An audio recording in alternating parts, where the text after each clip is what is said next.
बच्चों हम लोग कल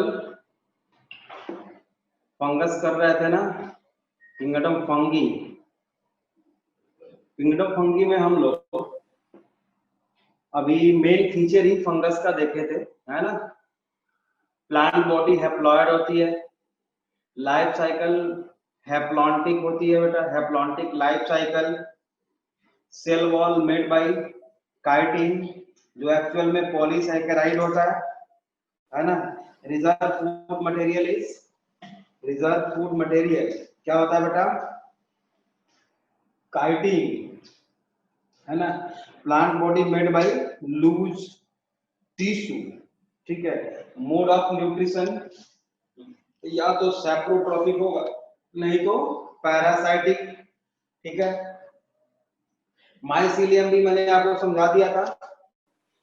एक सिंगल ब्रांच को हम हाइफी बोलते हैं बेटा, सिंगल थ्रेड को हम हाइफी बोलते हैं।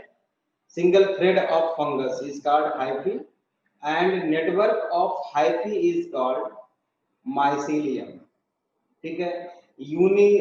यूनिसेलुलर मल्टीसेलुलर दोनों हो सकते हैं फंगस एंड यूकैरियोट, है ना। फंगस क्या हो सकते हैं बेटा, यूनिसेलुलर भी हो सकता है, मल्टीसेलुलर भी हो सकता है बेटा। यूनिसेलुलर तो बहुत कम ही है, जैसे कि ईस्ट है, यूनिसेलुलर में बेटा ईस्ट है, और मल्टीसेलुलर में तो बहुत सारे हैं, है ना। तो ये मेन फीचर हमने कल बात की थी आप लोगों से। आज जो है आगे हम कंटिन्यू कर रहे हैं बेटा। आज हम पढ़ेंगे क्लासिफिकेशन, है ना, classification of fungus.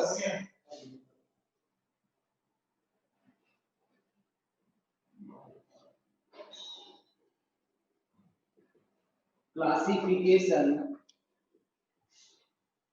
Of fungi. इसमें फर्स्ट पॉइंट बेटा हम लिखना चाहेंगे, the main criteria of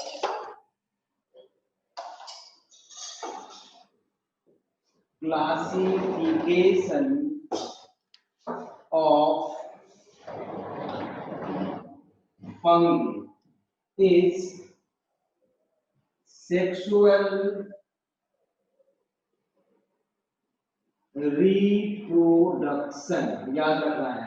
The main criteria of classification of fungus is sexual reproduction, है ना। किसमें कैसा रिप्रोडक्शन होता है, सेक्सुअल रिप्रोडक्शन में भी कौन सी टाइप है, उसके बेसिस पे हम क्लासिफाई करते हैं फंगस को। दूसरा क्राइटेरिया है बेटा एक और, स्ट्रक्चर ऑफ माइसीलियम ना, structure of mycelium, structure of mycelium also help in classification. Structure of mycelium is also help in classification, ठीक है। तो बेटा चलो देखते हैं, ये है फंगी। आप सिनोसिटिक मीन्स जानते हो, एक वर्ड में लिखता हूं यहाँ बेटा, सिनोसिटिक, COENOCYTIC, सिनोसिटिक। सिनोसिटिक का मतलब कितने लोगों को समझ, आप लोगों को समझ में आता है, हाँ या ना बोलो। सिनोसिटिक का मतलब समझ में आता है बच्चों, बताता हूं मैं। देखो बेटा, मैं आप लोगों को याद दिलाऊं तो हम लोगों ने प्रोटिस्टा में, किंगडम प्रोटिस्टा में बेटा, नहीं अभी तो ये क्या चल रहा है बेटा हमारा, हाँ ठीक है, किंगडम प्रोटिस्टा में हमने स्लाइम माउल्ट पढ़ा है ना। स्लाइम माउल्ट की बॉडी जो होती है बेटा वो एस सेलुलर है, वो एस सेलुलर है। मतलब ये देखो, ध्यान से देखो, ये एक सेल है, मान लो एक सिंगल सेल है, इसमें एक सिंगल न्यूक्लियस है, ये क्या है बेटा, ये है न्यूक्लियस। अब क्या होता है कि न्यूक्लियस डिवाइड करता चला गया, है ना, मतलब कि कैरियोकाइनेसिस हो रही है, न्यूक्लियर डिवीजन हो रहा है, लेकिन साइटोप्लाज्म का डिवीजन नहीं हो रहा है। न्यूक्लियस के डिवीजन को हम बोलते हैं बेटा कैरियोकाइनेसिस, है ना। न्यूक्लियस अगर डिवाइड करता है तो हमने सेल डिवीजन में थोड़ा सा आप लोगों को अगर याद होगा तो न्यूक्लियस के डिवाइड होने को बेटा हम बोलते हैं कैरियोकाइनेसिस, मतलब न्यूक्लियस का डिवीजन। जब सेल में न्यूक्लियस डिवाइड करता है बेटा तो उसके बाद साइटोप्लाज्म डिवाइड करता है और सेल अलग हो जाती है। जैसे ये एक सिंगल सेल है बेटा, डिवीजन हुआ, इसमें दो सेल बना, तो इसमें ये न्यूक्लियस इसमें भी आ गया और इसमें भी आ गया, मतलब न्यूक्लियस का डिवीजन तो हुआ, मतलब कैरियोकाइनेसिस तो हुई, इसके साथ में साइटोकाइनेसिस भी हो गई, मतलब साइटोप्लाज्म का भी डिवीजन हो गया और दो सेल बन गया। ये नॉर्मल सेल डिवीजन है, आप लोग जानते हो, ठीक है। यहां पर देखो क्या होता है बेटा, ये जो सेल है इसमें न्यूक्लियस तो डिवाइड किया, देखो ये न्यूक्लियस डिवाइड करके दो न्यूक्लियस बना लिया, और क्या हुआ है कि ये थोड़ा सेल भी बड़ी हो गई है, मतलब साइटोप्लाज्म डिवाइड नहीं हुआ, सेल सेपरेट नहीं हुई। फिर क्या हुआ बेटा, ये ऐसा हो गया, देखो ये थोड़ा और बड़ा हुआ, और ये सेल्स डिवाइड करने के बाद ऐसे हो गए, कई सारे न्यूक्लियस हो गए, फिर से ये डिवाइड करना शुरू किया बेटा, देखो, और ऐसे बहुत सारे न्यूक्लियस हो गए, मल्टी न्यूक्लिएट कंडीशन हो गई, मल्टी न्यूक्लिएट कंडीशन हो गई बेटा, है ना। ये है साइटोप्लाज्म, ये है साइटोप्लाज्म, और ये जो बाहर बाहर देख रहे हो ये है सेल वॉल। सेल वॉल भी किसका बना हुआ, काइटिन का। तो ऐसा होता है माइसीलियम, ठीक बात है। तो माइस समझ में आई बात, मतलब मल्टी न्यूक्लिएट कंडीशन को यहां पर हम बोल रहे हैं बेटा सिनोसिटिक कंडीशन, सिनोसिटिक कंडीशन मतलब मल्टी न्यूक्लिएट कंडीशन। लेकिन ये वो मल्टी न्यूक्लिएट कंडीशन है बेटा जिसमें कि ये अनफेवरेबल कंडीशन से अपने को प्रिवेंट करने के लिए नहीं बना रहा, है ना। मल्टी न्यूक्लिएट तो एक और भी होता है, जैसे मान लो ये एक सिंगल सेल है बेटा, अनफेवरेबल कंडीशन आ गई है तो इसकी वॉल ठीक हो जाएगी अपने अपने को प्रिवेंट करने के लिए बेटा, ऐसा, और इसमें न्यूक्लियस डिवाइड करता चला जाएगा, ये मल्टी न्यूक्लिएट कंडीशन हो गई। लेकिन ये सिनोसिटिक नहीं है बेटा, क्यों, क्योंकि जब ये बाहर निकलेगा तो ये अलग अलग साइटोप्लाज्म को स्टोर करने के बाद ये सेल्स बाहर निकलेंगी, मतलब ऐसा, ऐसे सेल्स बाहर निकलेंगे, इसलिए बेटा it is not example of coenocytic. Coenocytic तो ये है, मतलब सिनोसिटिक का मतलब समझ लो बेटा अभी मल्टी न्यूक्लिएट कंडीशन, और वो कंटिन्यूअसली ग्रो होता चला जाएगा। अब आगे चलते हैं।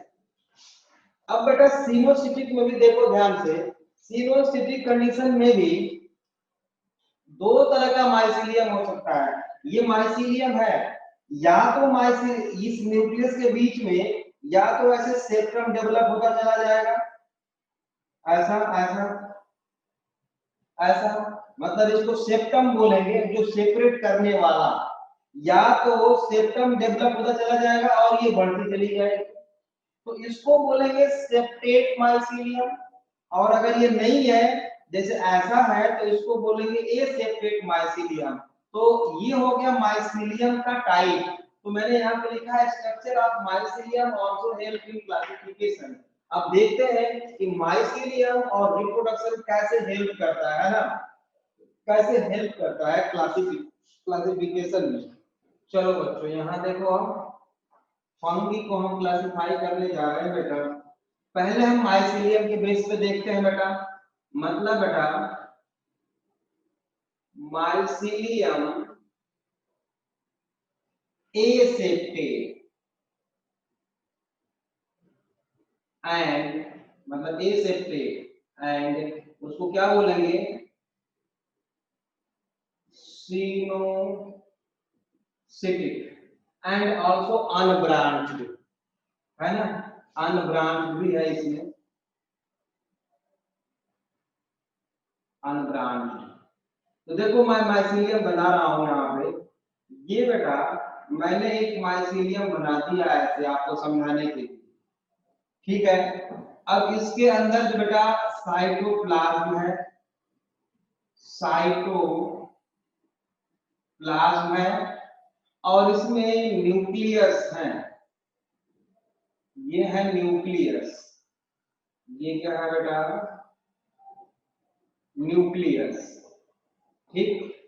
अब ये हो गया, ऐसा माइसीलियम अगर होगा बेटा तो उसको हम बोलते हैं पहला class, first class of fungus number 1, इसको बोलते हैं बेटा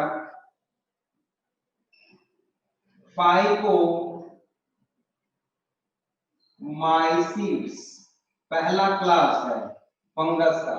तो फाइकोमाइसीट्स के मेंबर में बेटा माइसीलियम कैसा होगी, एसेप्टेट, सिनोसिटिक एंड अनब्रांच्ड, ये बात आपको समझ में आ गई। एक चीज और है बेटा, फाइको वर्ड लगा है तो हम जानते हैं बेटा कि फाइकोलॉजी मीन्स होता है, फाइकोलॉजी मीन्स होता है बेटा study of fungus, sorry study of algae, मतलब एल्गी के लिए हम फाइको वर्ड यूज करते हैं, और यहाँ भी हमने फाइको वर्ड यूज किया है। मतलब एल्गी का कुछ कैरेक्टर इस क्लास में होगा, अब वो कौन सा होगा हम अभी आगे देखने वाले हैं, है ना। मतलब इतना अभी याद रखो कि एल्गी लाइक फंगस होगा फाइकोमाइसीट्स, मतलब कि फाइको मतलब कि एल्गी का कैरेक्टर्स कुछ इसमें पाया जाएगा, ठीक बात है, ओके। अब दूसरा है बेटा माइसीलियम हो सकता है, माइसीलियम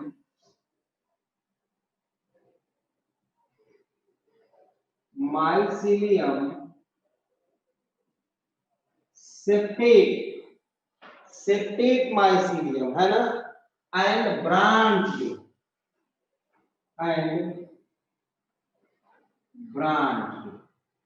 ठीक बात है, ऐसा होगा।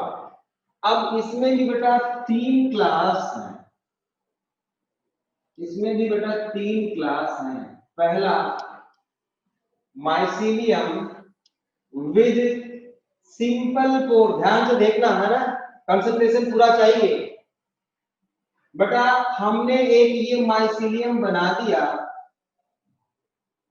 ये देखो मैंने माइसीलियम बनाया और इसमें सेप्टम बना दिया ऐसा ऐसा, ये देखो, और इसमें न्यूक्लियस है,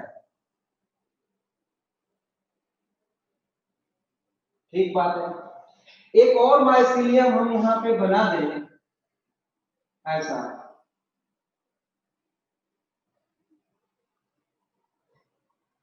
ये देखो एक और माइसीलियम हमने बना दिया और इसमें भी सेप्टम हमने बना दिया, और ये क्या है, न्यूक्लियस। ये सब, ये जो बीच बीच में हमने बनाया है बेटा, ये these are the nucleus,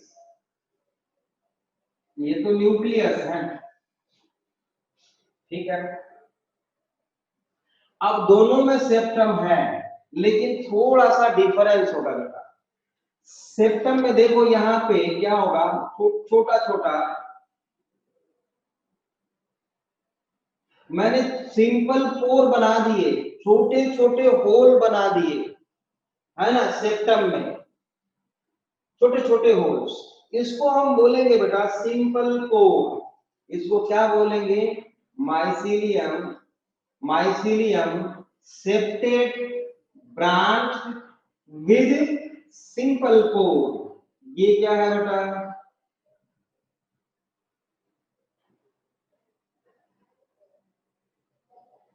simple पोर मतलब एक छोटे छोटे छोटे छोटे होल्स पाए जाते हैं कम्युनिकेशन के। ठीक है, अगर mycelium septate branch with simple pore है तो उसको हम बोलेंगे बेटा, या रखते हैं, सेकेंड क्लास हो गई है, एस्को माइसिट्स, एस्को माइसिट्स सिंपल। अब इधर देखो बेटा, ये जो है बेटा माइसीलियम में सिंपल पोर नहीं रहेगा, थोड़े बड़े बड़े लार्ज पोर होंगे। और वो लार्ज पोर होते कैसे हैं ये देखो जरा, ऐसा ऐसा है ना, इस तरह से। तो इस तरह के पोर को हम बोलते हैं बेटा डोली पोर सेप्टम। कौन सा सेप्टम? डोली पोर सेप्टम। इसमें सिंपल पोर था, ठीक है ना, सिंपल पोर था। ये डोली पोर सेप्टम और ये पोर है डोली पोर, इसमें सिंपल पोर, इसमें डोली पोर। अब एक्चुअल में डोली पोर होता कैसा है? इधर देखो, इधर आपको शायद इधर दिख रहा है ना, उधर दिख रहा है, हाँ ठीक है दिख रहा है।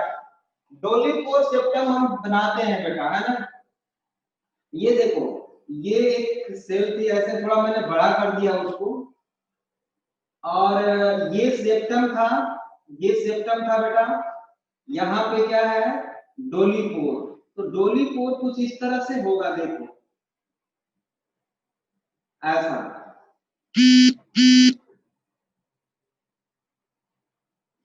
डोली, आप लोगों ने पहले पुराने जमाने में डोली देखा होगा, दुल्हन बैठ के जाती थी उसमें, दूल्हे भी बैठते थे कभी कभी। ये देखो ऐसा होता था, मतलब बीच में ये, इसका डायमीटर ज्यादा है बेटा और कॉर्नर्स में कम है। उसी तरह से देखो बीच में डायमीटर इसका ज्यादा है, कॉर्नर्स में मतलब साइड में कम है, इसलिए इसको बोलते हैं बेटा डोली पोर septum. And dolipore septum formed by swollen structures called parenchymosomes. Parenchymosomes. What are parenchymosomes? Parenchymosomes are the swollen structures which form pores. Pores, that is dolly pore in septate mycelium. ठीक है, अब अगर ऐसा डोल mycelium with डोली, सब कुछ भूल जाए तो इतना याद रखना है आपको, माइसीलियम सेप्टेट विद डोली पोर सेप्टम अकर इन क्लास, अभी थर्ड क्लास में बता रहा हूं आपको, बेसिडियो माइसिट्स, बेसिडियो माइसिट्स। ठीक बात है बेटा। अब फोर्थ देखो, एक और क्लास होती है, एक और क्लास होती है। अब इसमें क्या है बेटा कि उधर शायद आपको दिख ना रहा हो, हाँ नहीं दिख रहा बेटा, माइसिल यहाँ पे मैंने कर दिया यार, यहाँ नहीं होगा, यहाँ पे होगा, है ना, यहाँ से मैंने खींचा है माइसीलियम में। माइसीलियम विद सिंपल पोर और डोली पोर सेप्टम, यहाँ पे मैं लिखता हूं माइसीलियम, आप लोग भी लिखते चलो, माइसीलियम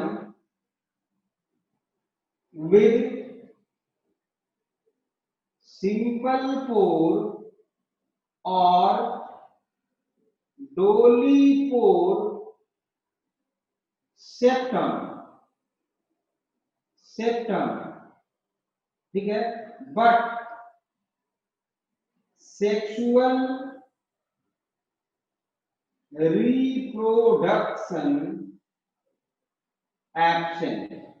ध्यान से सुनो, अब वो माइसिलियम जो जिसमें कि सेप्टेट हो विद सिंपल पोर हो और सेप्टेट हो और डोलीपोर सिस्टम हो, बट उसमें ऐसा माइसिलियम जिसमें कि सेक्सुअल रिप्रोडक्शन पूरी तरह से एब्सेंट होता है बेटा, उसको हम रखते हैं फोर्थ क्लास में, इम्परफेक्ट बोल देते हैं, फंगी इम्परफेक्टी और ड्यूटेरोमाइसिट्स क्लास का नाम है ये। क्या बोलते हैं उसको, यहाँ पे मैं लिख देता हूँ क्लास, फोर्थ क्लास लिखता हूं मैं, शायद ना दिख रहा हो तो इधर लिख देता हूं,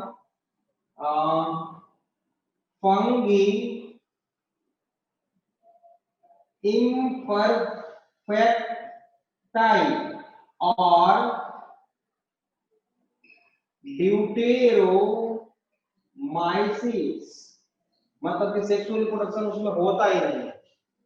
अब चलो देखो, फाइकोमाइसिट्स के बेटा दो सब क्लास और भी है ना, लेकिन उसको हम यहाँ पे नहीं पढ़ेंगे क्योंकि एनसीईआरटी में मतलब जिसको फोकस किया उसी पे हम भी फोकस रहेंगे मेनली। अब हम इस कोर्स के बारे में बात कर लेते हैं। फाइकोमाइसिट्स में बेटा, फाइकोमाइसिट्स में जो सेक्सुअल स्पोर्स, देखो स्पोर्स भी दो तरह के पाए जाएंगे, एक होता है सेक्सुअल स्पोर्स और दूसरा होता है एसेक्सुअल स्पोर्स, ठीक बात है ना। तो पहले हम लिखते हैं बेटा कि इसमें सेक्सुअल स्पोर्स कौन कौन से पाए जाएंगे फाइकोमाइसिट्स में। यहां पे हम लिखते हैं बेटा सेक्सुअल स्पोर्स। सेक्सुअल स्पोर्स बेटा फाइकोमाइसिट्स में दो तरह के बनते हैं, दो तरह के बनते हैं बेटा। एक बनता है बेटा जाइगोस्पोर और दूसरा बनता है oospore। Zygospore, zygospore ZYGOSPORE, zygospore, और दूसरा थोड़ा बड़ा लिखता हूं मैं, और दूसरा है oospore। oospore, अब एक कमाल की बात है बेटा, ये जो oospore है ना, इसमें सेल वॉल जो होती है बेटा वो सेलुलोज की बनी होती है ना।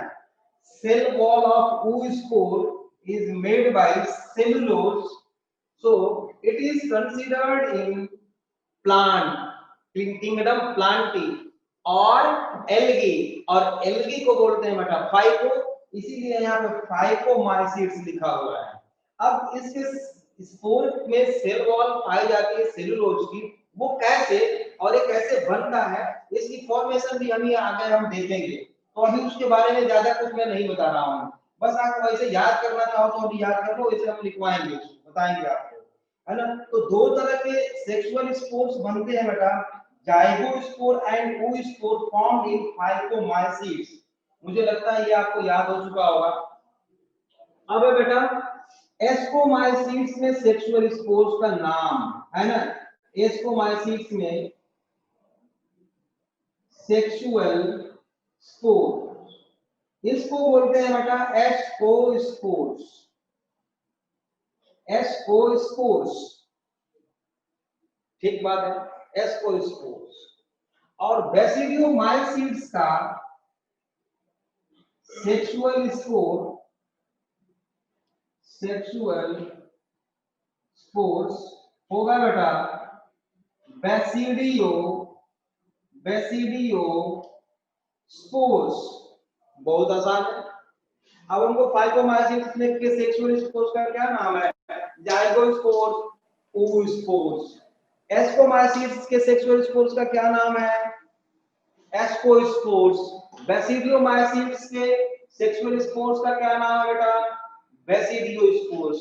बहुत आसान है, बहुत आसान, इससे आसान क्या हो सकता है, बहुत ही आसान है।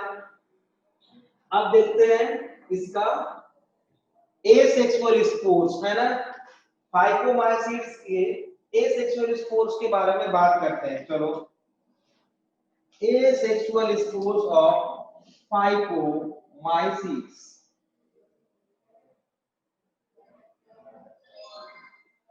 asexual spores of phycomycetes, ये भी बहुत आसान है बेटा, ये भी बहुत आसान है ना, बहुत आसान है। पहला, अभी तो केवल नाम लिखेंगे हम, कैसे बनते हैं बना के दिखाऊंगा मैं आप लोगों को। जू स्पोर्स, ZOOSPORES, जू स्पोर्स, डाइगोट नहीं है बेटा, जू स्पोर्स है, लिखा है मैंने।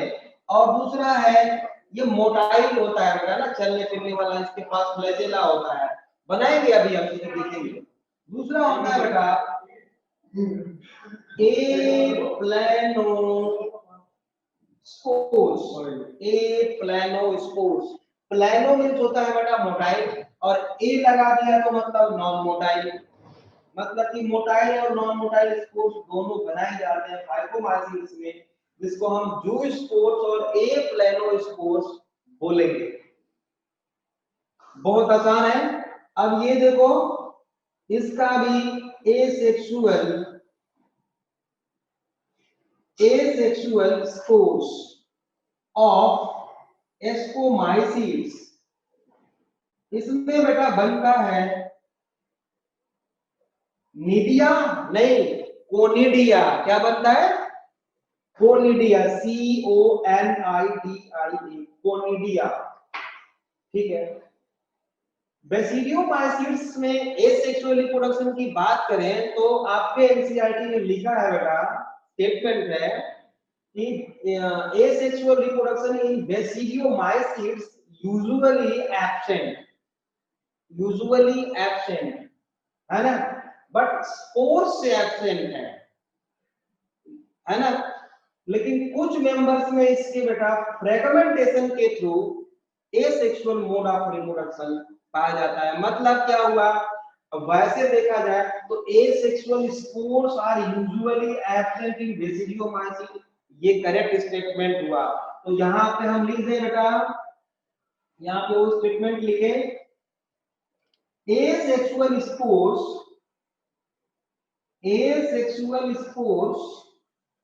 usually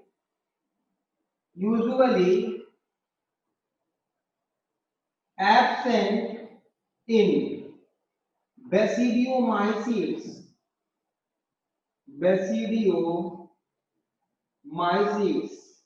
है ना। in few members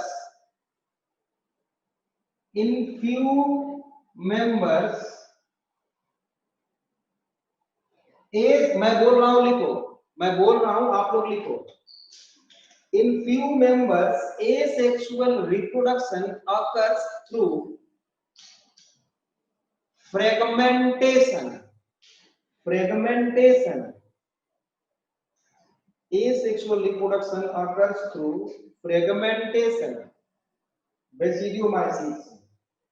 ओके, अब बेटा ड्यूटेरोमाइसीट्स, क्लास ड्यूटेरोमाइसीट्स में सेक्सुअल रिप्रोडक्शन तो होता ही नहीं है, और एसेक्सुअल रिप्रोडक्शन जो होता है बेटा, या एसेक्सुअल स्पोर्स जो होते हैं वो होते हैं कोनिडिया। एसेक्सुअल स्पोर्स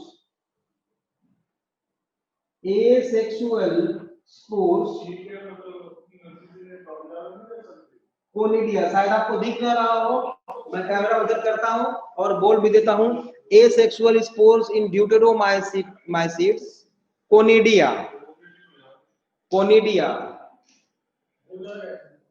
बेटा बड़े आराम से मैंने कराया है। अब बेटा इनके एग्जाम्पल याद रखना बहुत जरूरी है, इनके साथ सभी के एग्जाम्पल्स बहुत इंपॉर्टेंट है बेटा, वो हमें करना पड़ेगा।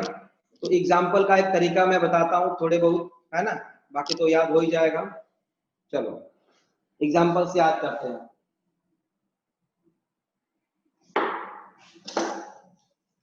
यहाँ तो जगह नहीं है भाई, यहाँ इसको इरेज करता हूँ और इसका एग्जाम्पल फाइकोमाइसीट्स का एग्जाम्पल यहाँ पे लिखूंगा, है ना।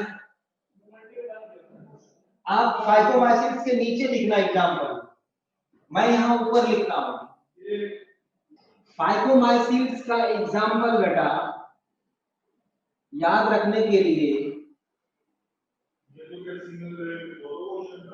हम याद रखेंगे एक वर्ड मुर्गा।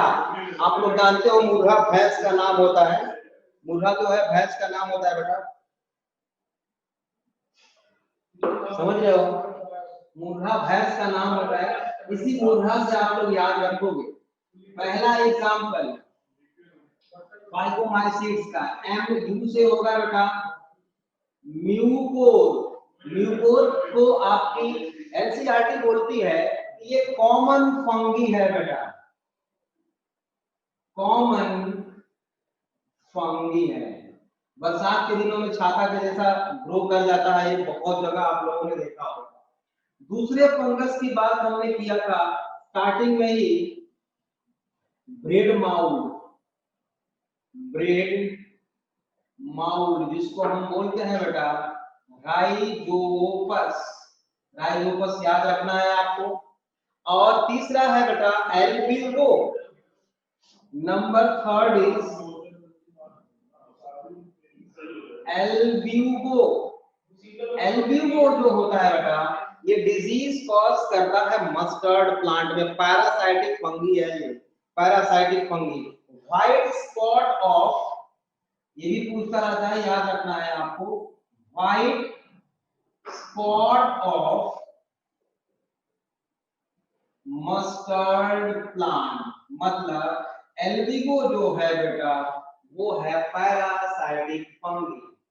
तो आपको याद हो गया आर एच से राइजोपस, एल से ए से एल्बिगो, एम यू से म्यूकोर। मुझे लगता है आपको याद हो गया होगा। अब बेटा इसका हम लोग कर लें एग्जांपल एस्कोमाइसिट्स का। एस्कोमाइसिट्स का एग्जांपल मैं लिखवा रहा हूं। पहला तो लिखेंगे बेटा हम इसका जो सबसे फेमस एग्जांपल है नंबर 1, एस्कोमाइसिट्स का एग्जांपल लिख रहा हूं। वो होता है बेटा ईस्ट। इसकी बहुत सारी स्पीसीज और पाई जाती है, इसकी बहुत ज्यादा वैरायटी है। ये यूनिसेलुलर होता है। कैसा होता है बेटा? ये होता है यूनिसेलुलर फंगी। ये इंपॉर्टेंट है, याद रखना है ना? यूनिसेलुलर फंगी होता है। ठीक है, एक चीज और है, ये है ईस्ट। और इसमें मान लो ये बाइनरी फ्यूजन करना चाहता है। मान लो बाइनरी फ्यूजन या sorry budding, budding binary fusion नहीं बडिंग, बडिंग के थ्रू अगर ये डिवाइड करना चाहता है बेटा तो एक बड यहाँ पे निकली, ठीक है, एक बड यहाँ पे निकली, फिर ऐसे निकला, फिर ये इसको बढ़ाता चला गया। एक टाइम ऐसा आता है बेटा कि बहुत सारे बर्ड्स एक दूसरे से जुड़े होते हैं, है ना? इसको हम टोरुला भी बोलते हैं, TORULA, टोरुला, या इस प्रोसेस को टोरुलेशन भी बोलते हैं। लेकिन ये देखने में माइसीलियम के जैसा दिखता है बट है नहीं, क्योंकि ये यूनिसेलुलर है। तो माइसीलियम के जैसा दिखता है बट है नहीं, तो है नहीं झूठा है, मतलब स्यूडो है ना, फॉल्स। तो स्यूडो और माइसीलियम, तो इसको क्या बोलेंगे बेटा हम? स्यूडो माइसीलियम, स्यूडो माइसीलियम, है ना? बडिंग इन ईस्ट को हम बोलेंगे। दूसरा एग्जांपल है बेटा इसका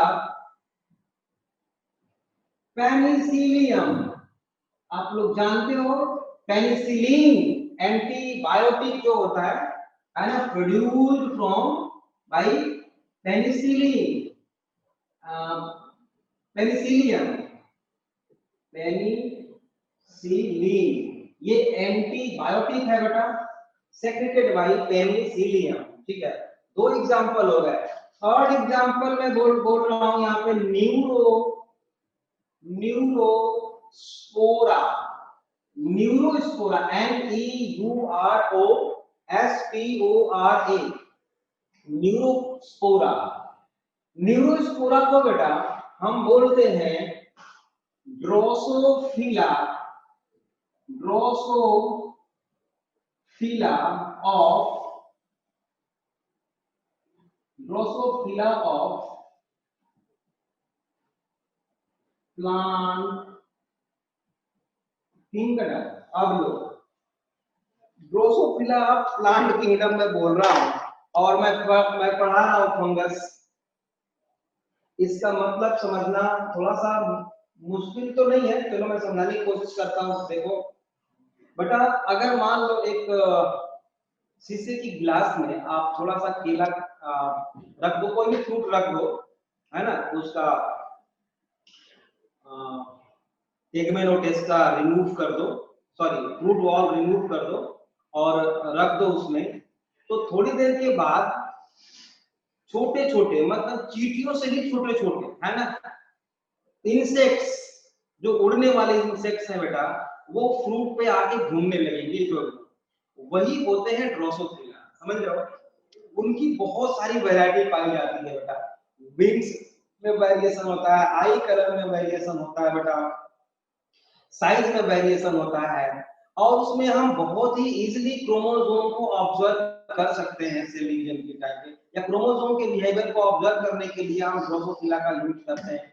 तो बायोटेक्नोलॉजी में, जेनेटिक्स में बेटा, क्रोमोसोम के बिहेवियर को फाइंड करने के लिए या सेल डिवीजन की स्टडी के लिए बेटा, ड्रोसोफिला जो वो इंसेक्ट है, ड्रोसोफिला जो इंसेक्ट है, जिसको फ्रूट फ्लाई भी बोलते हैं, उसका बहुत ज्यादा यूज हुआ है। समझ रहे हो? अच्छा, ड्रोसोफिला के जैसा बिहेव करने वाला न्यूरोस्पोरा फंगस भी होता है, मतलब इसमें भी हम जेनेटिकली एंड बायोटेक्नोलॉजिकली स्टडी के लिए हम यूज करते हैं न्यूरोस्पोरा को। तो जैसे कि एनिमल किंगडम में ड्रोसोफिला का यूज बहुत ज्यादा होता है, उसी तरह से प्लांट किंगडम में, अब आप बोलोगे सर आप तो फंगस पढ़ा रहे हैं, प्लांट किंगडम कैसे हुआ? हुआ ना, पहले फंगस नहीं था, पहले फंगस को हम प्लांट किंगडम में ही कंसीडर करते थे। तभी से हम कहते हुए चले आ रहे हैं बेटा कि ये जो न्यूरोस्पोरा है, ये ड्रोसोफिला का प्लांट किंगडम है, मतलब इसका भी बहुत ज्यादा इंपॉर्टेंस है ना, बायोटेक्नोलॉजिकल एंड जेनेटिकल इंपॉर्टेंस। यहाँ पे लिख लो, बायो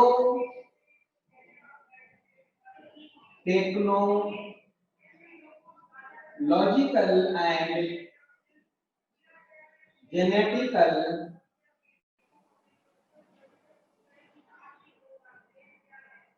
इंपॉर्टेंस, ठीक है ना, बायोटेक्नोलॉजी।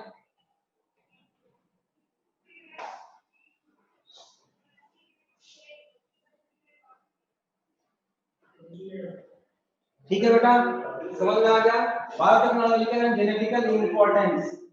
अब एक और एग्जांपल, इसका एग्जांपल बहुत ज्यादा इंपॉर्टेंट है बेटा सारे। एस्कोमाइसीट्स के एग्जांपल मैं लिख रहा हूं, एस्कोमाइसीट्स के एग्जांपल लिख रहा हूं बेटे। Aspergillus and Claviceps.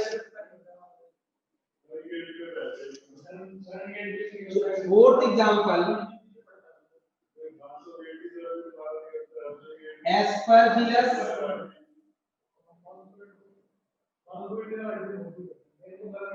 क्लेविसेप्स,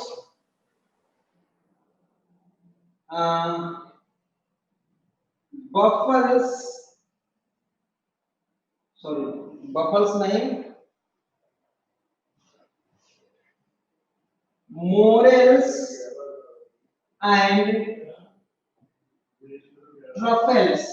ये मोरल्स एंड ट्रफल्स जो फंगस होता है बेटा, इसका यूज साउथ इंडिया में करते हैं बहुत ज्यादा, है ना, साउथ इंडिया में use to increase delicacies and taste of food। Food के टेस्ट को बेटा इंक्रीज करने के लिए, डेलिकेसीज बनाने के लिए साउथ इंडिया में बेटा मोरल्स एंड ट्रफल्स फंगस का यूज किया जाता है। बहुत सारे रेस्टोरेंट भी इसी के नाम से खोल दिए गए हैं उधर। खैर अब इस समय तो कोई जा नहीं रहा होगा, कोरोना चल रहा है ना। मोरल्स एंड ट्रफल्स, ठीक बात है, एनसीईआरटी में गिवन है मोरल्स एंड ट्रफल्स, ठीक बात है। तो these are the examples of ascomycetes. आपको याद रखना है क्या क्या एग्जांपल मैंने बताया बेटा, ईस्ट बताया, पेनिसिलियम बताया, न्यूरोस्पोरा बताया, Claviceps, Aspergillus Amorous and Truffles. These are the examples of ascomycetes. आपको अच्छी तरह से याद रखना है। एक चीज और एनसीईआरटी में लिखा हुआ है, some members of ascomycetes are coprophagi, coprophilous, दोनों बात देखी है, कोप्रोफिलस। कोप्रोफिलस मतलब क्या? आप लोगों ने अगर डाइजेशन पढ़ा होगा तो उसमें मैंने बताया था रैबिट होता है कोप्रोफैजी, है ना, मतलब कि अपने ही फीसस मैटर को दोबारा से खाना। तो ये ऐसा फंगस है, डाइजेस्ट करता है, खाता है, कुछ रिलीज करता है, फिर से उसको डाइजेस्ट करता है, इस तरह से, है ना, कोप्रोफिलस भी होते हैं। ओके, अब आता है एग्जांपल बेटा किसका? फाइकोमाइसीट्स का। अब एग्जांपल है, दो तीन एग्जांपल है बेसिडियोमाइसीट्स के जो आपको याद रखने हैं स्ट्रिक्टली, जो एनसीईआरटी में गिवन है। एग्जांपल्स ऑफ बेसिडियोमाइसीट्स, बेसिडियोमाइसीट्स के एग्जांपल को याद रखने के लिए बेटा आपको बापू याद रखना है। बापू, BAPU, है ना, B फॉर बेसिडियोमाइसीट्स, ठीक है, याद रखने के लिए है। और A से क्या होगा बेटा? अगरिकस। A से क्या होगा बेटा?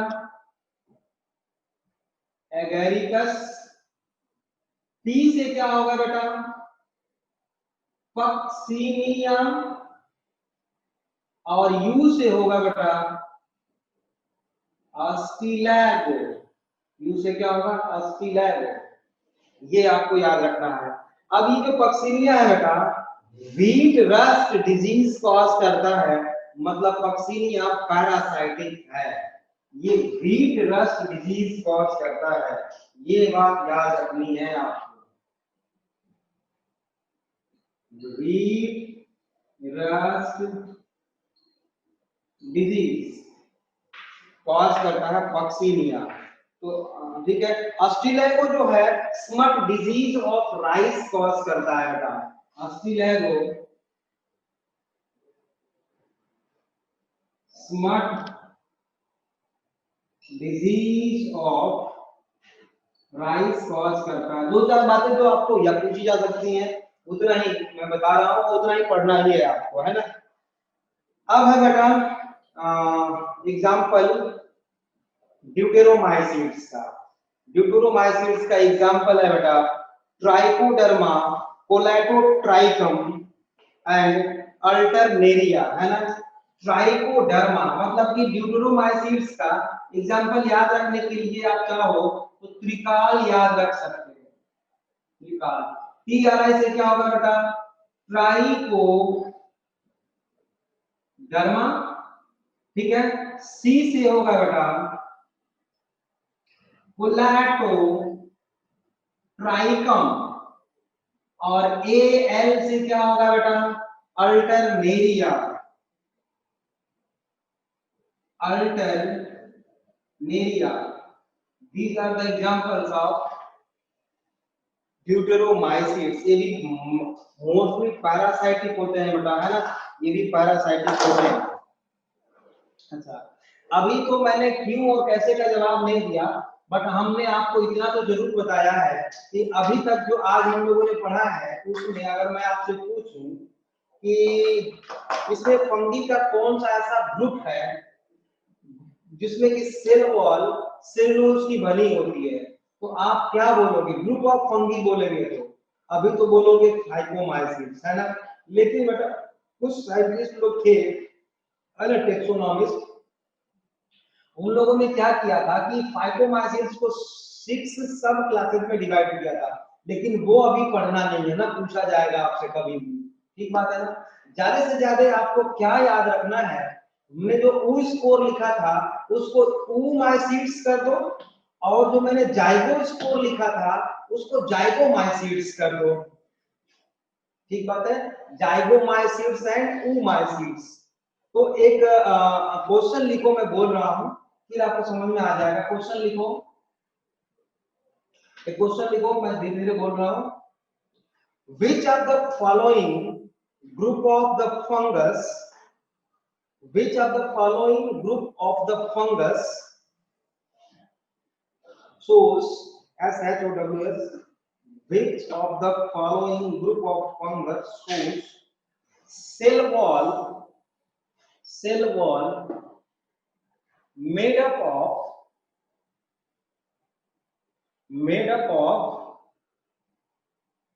सेलुलोज। और इसका आंसर लिख लो बेटा, क्या लिखोगे? oomaइसिस, oomaइसिस है ना, oomaइसिस। अब सेल वॉल इसके ऊपर कैसे बनता है वो मैं आपको बाद में बताऊंगा, क्योंकि सेक्सुअल रिप्रोडक्शन के जब हम लोग इस कोर्स बनाना शुरू करेंगे तो वहां पे हम लोग इसको देखने वाले हैं, ठीक बात है? ओके, अब है बेटा heading 2, reproduction in fungi, reproduction in fungus. अगला टॉपिक है हमारा reproduction in fungi. Reproduction occurs in fungi by 3 means। पहला वेजेटेटिव और दूसरा है एसेक्सुअल। अब वेजेटेटिव और एसेक्सुअल दोनों ही जो है एसेक्सुअल मोड ऑफ रिप्रोडक्शन के ही पार्ट है बेटा, ये दोनों को एक सेक्सुअल मिलाकर हम बोल सकते हैं। लेकिन जब किसी प्लांट में या किसी भी ऑर्गेनिज्म में एसेक्सुअल रिप्रोडक्शन के लिए कोई स्पेशलाइज्ड ऑर्गन बनता है, मतलब कि स्पोर बनता है, तो उसको हम एसेक्सुअल बोलते हैं।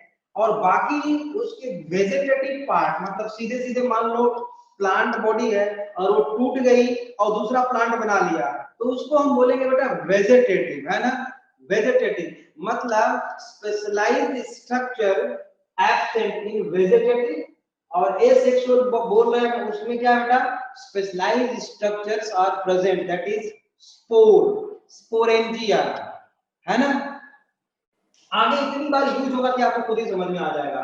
तो पहला है बेटा वेजेटेटिव प्रोपोगेशन भी बोल सकते हैं इसको, वेजेटेटिव प्रोपोगेशन। अब वेजेटेटिव प्रोपोगेशन बेटा कई सारे फंगस में होता है और कई तरीके से होता है। मे बी बाइनरी फ्यूजन भी हो सकता है, आप जानते हो बाइनरी फ्यूजन, जानते हो, कई बार पढ़ा है आपने बाइनरी फ्यूजन। मतलब एक सेल का टूट के दो में डिवाइड हो जाना, जैसे ईस्ट, इसका एग्जांपल है बेटा, मैंने बोला था आपको पहले ही, ईस्ट में बहुत सारी वैरायटी पाई जाती है। ये ईस्ट है बेटा और इसने डिवाइड किया, दो बन गया, हो गया बाइनरी फ्यूजन, ठीक बात है। दूसरा है बेटा बडिंग, बडिंग, बडिंग का भी एग्जांपल है बेटा ईस्ट। मतलब अभी हमने बनाया था, एक बड है, दूसरी बड है, तीसरी बड है, चौथी बड है, ऐसे ये बडिंग के थ्रू हो गया, है ना। फ्रेगमेंटेशन तीसरा इसका टाइप है बेटा फ्रेगमेंटेशन।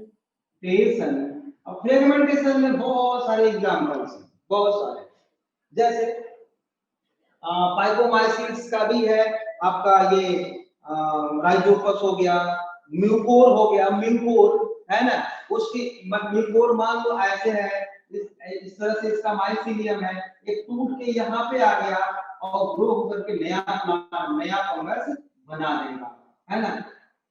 एसेक्सुअल मोड ऑफ, अच्छा हाँ तीसरा मैंने लिखना यहाँ पे भूल गया हूँ, तीसरा है बेटा सेक्सुअल, है ना। Asexual reproduction by formation of spores, और स्पोर्स किसमें बनते हैं बेटा, spores formed with in sporangia, या में भी, है ना, या तो स्पोरेंजिया में बनेगा नहीं तो बाहर बनेगा। लेकिन formation of spore is called sporogenesis, या ब्रैकेट में हम लिख देते हैं formation of spores, that is sporogenesis, sporogenesis, अब दो तरह की स्पोरोजेनेसिस होती है बेटा, और अब मैं जो बताने जा रहा हूँ वो नीट के पॉइंट ऑफ व्यू से बहुत बहुत बहुत बहुत ज्यादा इंपॉर्टेंट है। स्पोरोजेनेसिस है ना इन फंगस। तो दो तरह के स्पोर बनते हैं बेटा इसमें स्पोरोजेनेसिस के थ्रू। एक तो कोनिडिया, एक तो बेटा बनता है कोनिडिया, अभी आपने हम पढ़ा अभी हम लोगों ने कोनिडिया, और दूसरे को बोलते हैं स्पोरेंजियो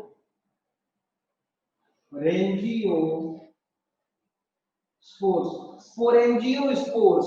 बेटा इस कोनिडिया में तो कोनिडिया तो जानते हो, स्पोरेंजियो स्पोर्स में वही आएगा जू स्पोर्स एंड ए प्लेनोस्पोर, जो अभी थोड़ी देर पहले हम लोगों ने लिखा था। ठीक है, अब ये इनका फॉर्मेशन कैसे होता है, कैसे प्रोड्यूस किए जाते हैं, एक्सोजीनस होते हैं एंडोजीनस होते हैं, बहुत ही इंपॉर्टेंट है। टाइम नहीं है यार, नहीं तो मैं आज ही बताता।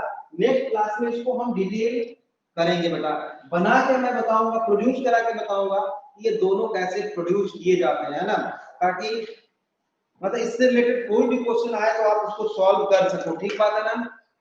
ठीक है बच्चों, नेक्स्ट क्लास में फिर मिलते हैं हम लोग।